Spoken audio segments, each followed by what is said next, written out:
It's the biggest game on the planet, and it's coming up around the corner here at home in Madrid at the Bernabeu. So many people define it so many different ways, but you obviously have a unique perspective. So how would you define it, having played in it so many times? Of course, it's special. every game of this is special. Now I'm here now 4.5 years. I played a lot of Clásicos already, but always the atmosphere is special. Always, also the days before, you feel the preparation of the team, the fans get excited, and no, it's special. And what about every time you pull on the Real Madrid shirt whenever you play in a Clásico? What is it that makes it so unique, so different to be on that side of the pitch, obviously compared to Barcelona? No, I think it's special because it's our biggest rival and also one of the best teams in the world, and that makes these games special because, in my opinion, these are the two best teams in the world that play against each other, and also that it's our biggest rival, and you feel it in the locker room that for all the players, it's a special game because of the history. There were a lot of crazy games between these two teams, and the emotion is, I think, it's a little bit more intense than in other games. So if you talk to some of your friends or some other professional footballers, maybe outside of Spain, or just people in general, somebody who hasn't had the chance or the experience to come to the Santiago Bernabeu to live in first person one of these games, how would you describe the atmosphere that you experience on the pitch with 90-something thousand people cheering you on and supporting you? Yeah, special. It's sometimes difficult to explain because every game for Madrid, every game in the stadium is special, but these games against Barcelona even more because it's so important for the club, for the fans to win these games because, like I said before, it's our biggest rival, and that makes these games special. And even a lot of times in the schedule, it's close between those two teams, and what makes it even more important. So how do you feel about this one coming up? As you say, it's rather close this time between the two of you. It's coming up within a week or so. How do you feel about this particular Clásico at home? No, important game for us. Like I said before, not because it's Barcelona, it's because there's 3 important points to win, and especially at home, I think we will get our chances to win these games, and we have to use them to get a little bit closer to Barcelona in the schedule. What is difficult enough this year because we lost a lot of points this year in the league. So this is a chance to get a little bit closer. So how much importance in particular do you think the midfield battle will play in this match against Barcelona? Do you think that personally is where the game could be won or lost? I always have this opinion that it doesn't matter against which opponent that you can win these games in midfield if you get the control in midfield offensively and defensively. But of course there are a lot of positions and other positions on the pitch that can decide the games with individual quality. But in my opinion, of course, the midfield is important, an important point to control a little bit and at the end to win the game. And you have a very special partnership with Luka Modric on the pitch in the midfield as well. And you're quite different, though. So how would you describe this relationship that's so complementary between the two of you? No, I think I would not only say, of course, I enjoy to play on the side of Luka, and we play very good together. We showed this over a couple of years. But also, for example, Casemiro is very important for us. I think the mix of us three is good, and is what's the most important is good for the team. And we had the luck to have a lot of success the last years, and I think that's one point that we work good together in the middle. And looking overall at the squad now, you're in a very fortunate position to, as you've said, been here for 4.5 seasons now, looking to be here for much longer. But you're one of the more veteran players in the squad. And this season in particular, we're seeing so many younger talents coming through the ranks, or younger talents also being brought in. Do you see yourself as a role model or a leader or somebody that these younger players can look to for guidance? No, I hope to be one. But the most important is to show a good performance, to be a leader, to be a role model, and that the young players can look up to you to do good things on and off the pitch. This is important to show them how it works to be here for a long time, to be a starter here for a long time, and I hope with this I can help these young players also. And specifically in the midfield, Dani Ceballos, Fede Valverde, do you have a relationship with him at all? Do you have any special connection with him that's different compared to the other young players in the squad? No, not only in the middle. We have a lot of great talents that get more minutes this season. Also because of the coach that trusts in these players and give him minutes. And I think it's a good decision. It's the only way they can improve.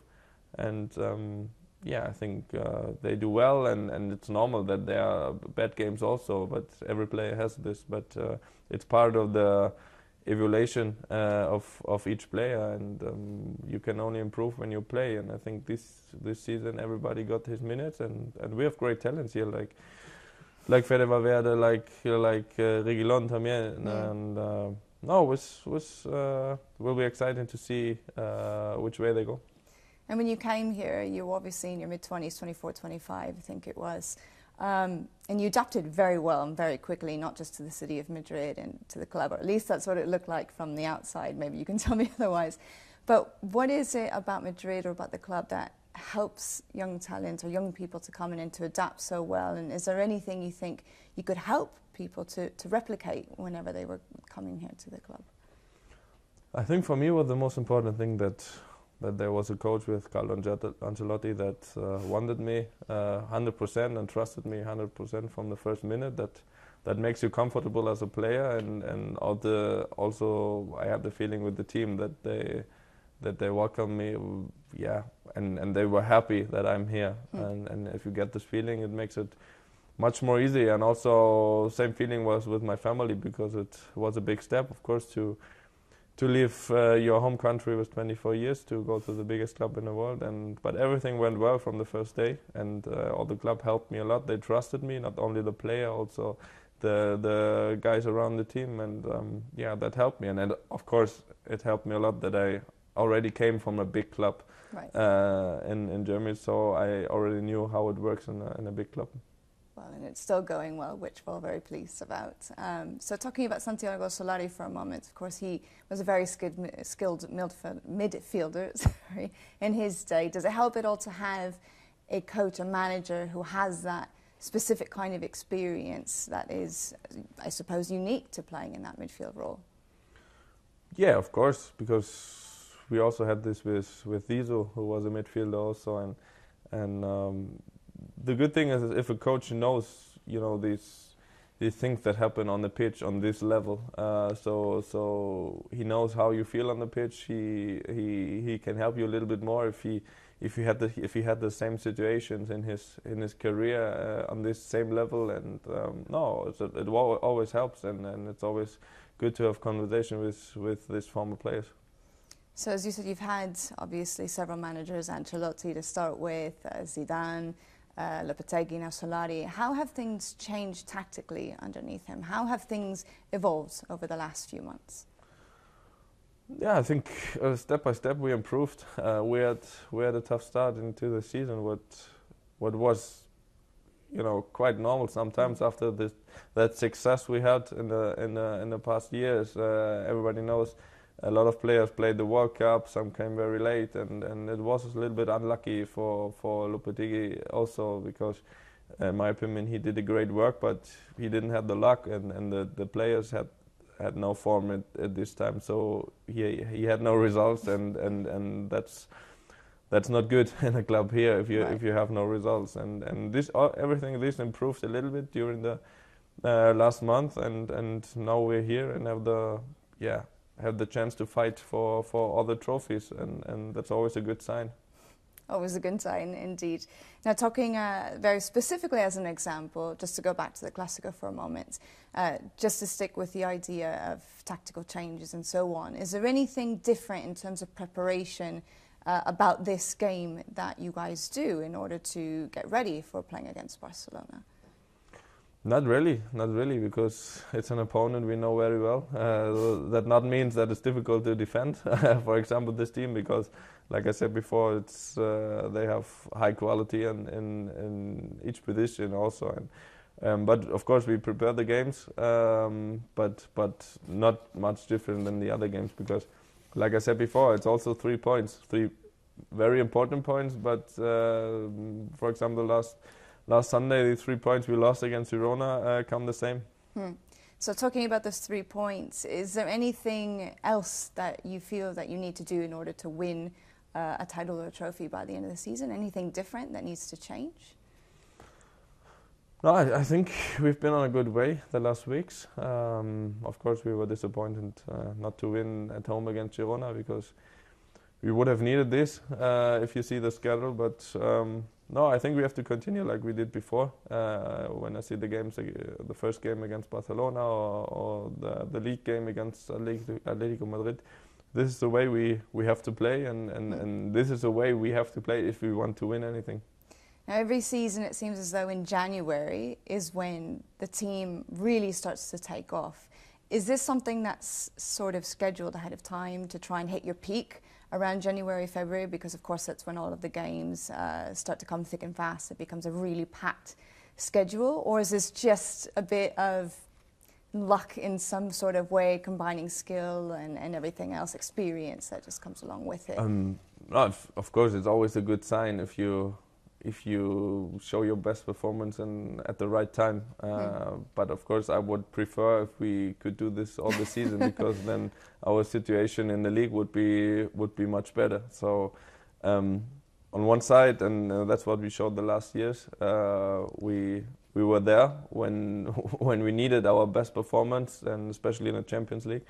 But of course, I would prefer to be 9 points ahead of Barcelona. But for this, sure, we need a little bit more, constantly to show our top performance, and for this we lost too many points this season in the league. So what do you think about your city rivals, Atletico Madrid? Of course, the 3 of you are very much in the title race at this point. What do you make of their chances, or how do you see them this season? No, I see them as every season. They compete, they fight, they give their all.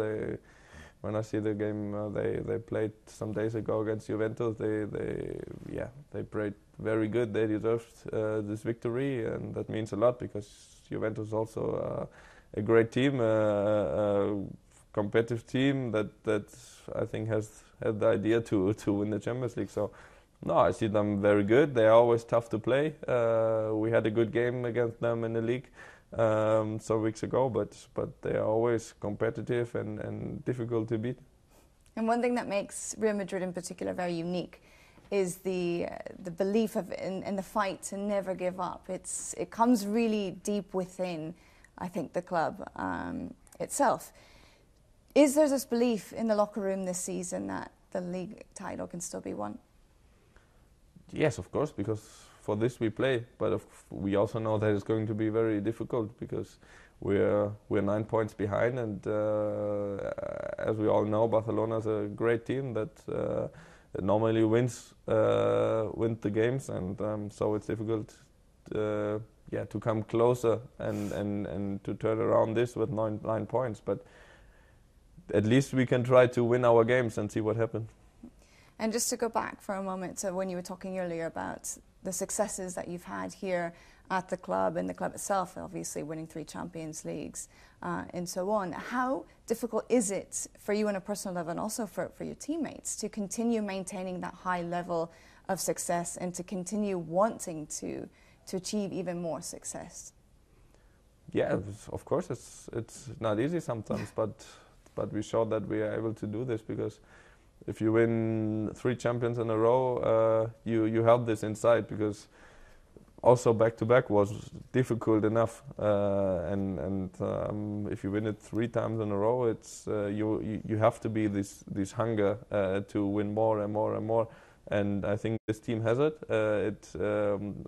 We had some times that were easy, like when I see the 2017 season, Champions League season, we beat the best and we deserved 100% to win this title. Last year was we suffered a little bit more in the quarters and the semis, in the final also, but at the end there was no team that beats us. So that makes, and if you're not on your top, but nobody beats us, it means something that you wanted 100% to go through to fight also in a difficult moment, and that's what we showed the last years, and yeah, that's why we deserve our success.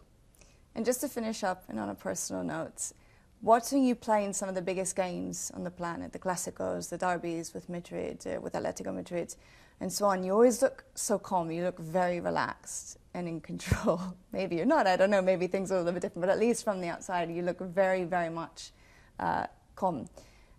Is this something that you try to prepare for intentionally ahead of time? Is there some sort of method that you try to do in the lead up to these games to calm yourself down? I mean, I know that you're a really big music fan. I believe it is Robbie Williams. Is that right? Yeah, that's right. That's right. But I think it's more my character that I'm not nervous because of these games. Because I played a lot of these games now in my career. I was lucky to win a lot of things, and so I don't feel that much pressure to what will happen if you win or lose the game. I just try to look forward to these games, enjoy and do my work, and I think it's more my character and believe in my qualities. That's why I'm a little bit maybe looks like I'm not that emotionally, and yeah, it's okay for me.